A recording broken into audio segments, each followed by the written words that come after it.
the research I chose to study and present on is predator resembling aversive conditioning for managing habituated wildlife.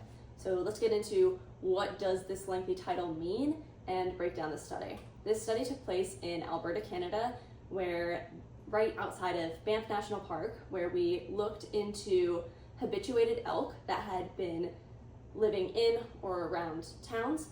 Our hypothesis was that habituated elk behavior can be reduced with aversive conditioning.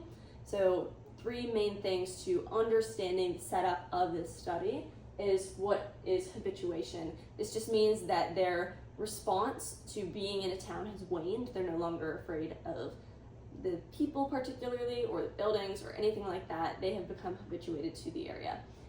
What is aversive conditioning? This is when we, in response to a undesired behavior, introduce a negative stimuli to try and get the animal to associate that behavior with the negative stimuli in hopes that they no longer do it.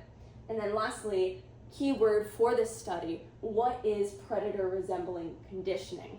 So predator resembling conditioning is meant to mimic the predator avoidance response in prey wildlife.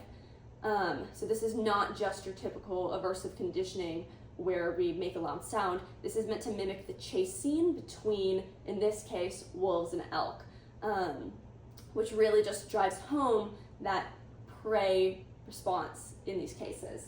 So what were the objectives for this study?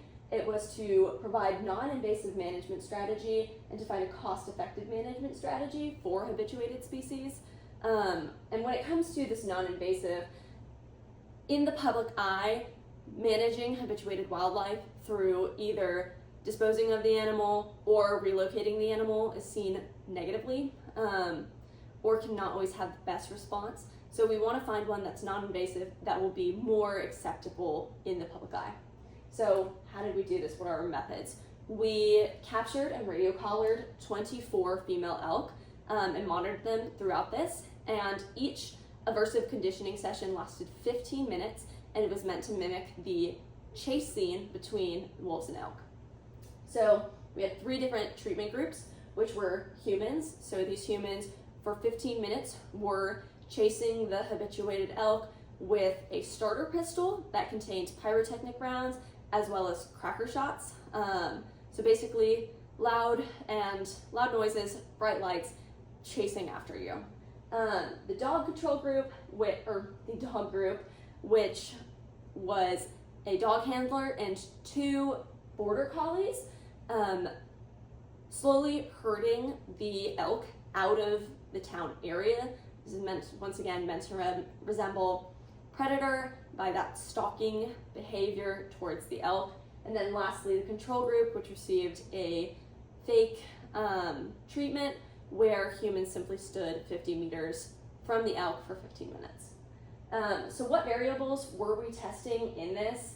I also have pictures of this were the elk beforehand in the habituated area. Here is them having the human treatment, and then here's the dog treatment. You can see those 2 dogs in the corner there.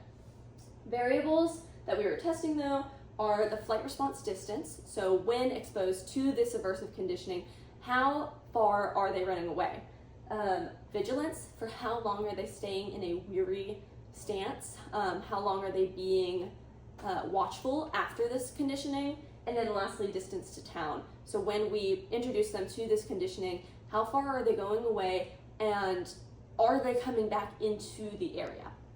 So the results of this study showed that human and dog treatments moved elk significantly further away from town than the control group, which is seen here in this figure.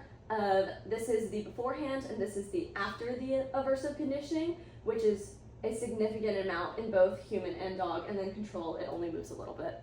The flight response distance increased significantly following the treatment, and the vigilance declined after conditioning, which was not the expected response, but we believe that it's due to the environmental changes of the time. The original surveys were taken in fall, and then when we were testing our conditioning, it was taken in winter, so snow may have played an effect into this particular variable.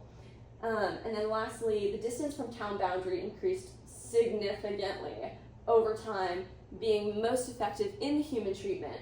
So here we see our distance from the town boundary. With humans, that is a massive increase. And with dogs, it is still pretty significant versus the control, where it really did not move much at all. And then lastly, there was another side variable that was kind of being tested, which was the habituation response in elk to the presence of wolves, where they found that wolf predation does in fact increase habituation in elk due to this urban refugee effect, where they're seeking refuge in towns away from those predators. So what does this mean? What is the conclusion of this? Is that yes, predator resembling specifically, not just aversive conditioning, predator resembling conditioning is effective in modifying elk behavior towards human and human use areas. And then lastly, we have a new tool in our management toolkit for how to manage habituated wildlife that is non-invasive and acceptable in the public eye. So now it is open to any questions.